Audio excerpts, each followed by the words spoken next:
उन्होंने मुझे पाया कैथलिक रिट्रीट सेंटर में और मेरे वालिद वहां आ गए। वो बड़ा खौफनाक था क्योंकि उन्होंने मुझे बहुत बुरी तरह से मारा पीटा था। मेरी नाक से खून बह रहा था और मैं बेहोश हो गया था और वो मुझे वहां से उठा के घर ले गए। मैं नहीं जानता कि किस तरह से वो ले गए, लेकिन वो वहां से उठा ले गए थे क्योंकि मैं तो बेहोश था। जब मुझे होश आया तो मैं एक छोटे से कमरे में था और वहां मुझ पे कोई कपड़े नहीं थे। मैं पूरी तरह से नंगा था। मेरे हाथ और पांव चेन से बहुत टाइट बांधे गए थे और मैं बोल भी नहीं पा रहा था क्योंकि मेरे मुंह में मिर्च पाउडर डाला गया था, नाक में, आंख में। और आप जानते हैं, जहां कहीं भी मेरी खाल पर जख्म थे, घाव थे, उन्होंने लाल मिर्च डाल दी थी मुझे जलाने के लिए। और भी उन्होंने बहुत कुछ किया क्योंकि ये कुरान में लगभग 18 जगह दिया है कि आपको एक नॉन बिलीव, कुछ जगह ये भी दिया है कि उसे मार दो जो इस्लाम छोड़ता है। तो मेरे वालिद कुरान के कानून का हुक्म मान रहे थे। वो और भी कुछ करना चाह रहे थे। उन्होंने कई दिन तक मुझे खाना नहीं दिया, पानी नहीं दिया। मैं पूरी तरह से सूख गया था और मैंने अपने फटे हुए होंठ से थोड़ा सा खून चाटने की कोशिश की गले को गीला करने के लिए। तब मेरा भाई आया और उसने मेरे मुंह के अंदर पेशाब कर दिया। उसने कहा, यही तुम्हारी सजा है मसीह में ईमान लाने के लिए। और कई दिन के बाद मेरा पेट खाना और पानी ना मिलने से पूरी तरह से खराब हो चुका था।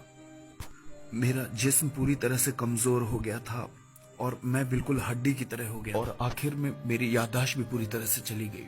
मैं कुछ सोच भी नहीं सकता था क्योंकि खाना पानी नहीं था। मैं बिल्कुल मरे हुए आदमी जैसा था। मैं नहीं जानता कितने दिन, शायद 20 दिन मैं उस कमरे में था। एक दिन मेरे वालिद वहां आए उस कमरे में और उन्होंने मेरी चेन खोल दी और मैं उस समय उठा हुआ नहीं था। उन्होंने मेरी गर्दन दबाई बहुत कस के, ये जानने के लिए कि मेरे शरीर में जान है कि नहीं।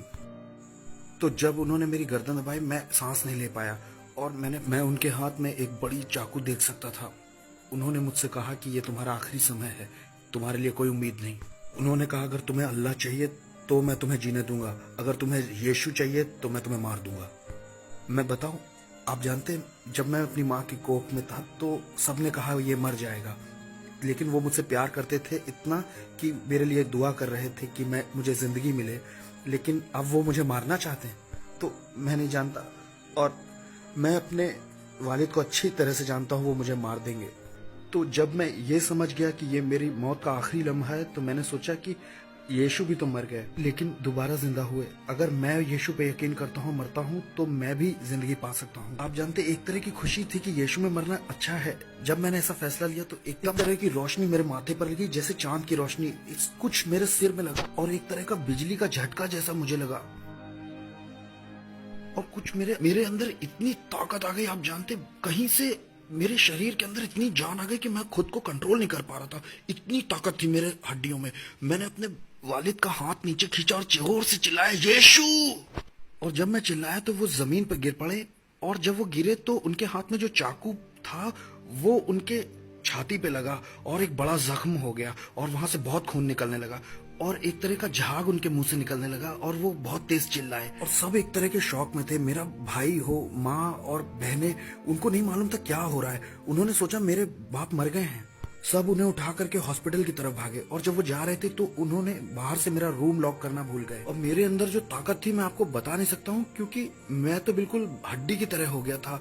कोई खाना नहीं, बहुत दिन से, 20 दिन से ज्यादा। हड्डी तो हो गया था लेकिन बहुत एनर्जी थी। तो मैं तुरंत बाहर आया, मैंने अपने वालिद के कपड़े पहने, टैक्सी स्टैंड तक आया टैक्सी लेने के लिए और सीधा वहां से भाग गया। रास्ते में जो आदमी टैक्सी चला रहा था वो एक क्रिश्चियन था। उसने मेरे लिए मिठाई और जूस बहुत कुछ लिया। उसको मेरा स्ट्रगल मालूम है। उसने मुझे पोटा छोड़ा। वो अभी भी मेरे कांटेक्ट में है और मेरा बहुत अच्छा दोस्त है, वो टैक्सी ड्राइवर। तो मैं निकल गया और पोटा आ गया। उस दिन मैंने सचमुच में जाना कि मेरा यीशु आज भी जिंदा है। जब मैंने उसे अपनी जरूरत के लिए पुकारा, उसने मुझे बचाया। इसका मतलब है कि वो यहाँ भी है। जब मैं आपसे बात कर रहा हूँ तो ये मेरी लाइफ है। हर कहीं मैं जानता हूँ कि वो मौजूद है क्योंकि मेरे कन्वर्जन के 18 साल हो गए हैं। मैंने कभी नहीं सोचा था कि मुस्लिम मुझे जीने देंगे 18 साल तक। और मैंने मिडिल ईस्ट में भी प्रीच किया है। वहाँ अरब आए थे और कुछ भी नहीं हुआ। तो इसका मतलब है यीशु जिंदा है और मुझे बचा रहे हैं।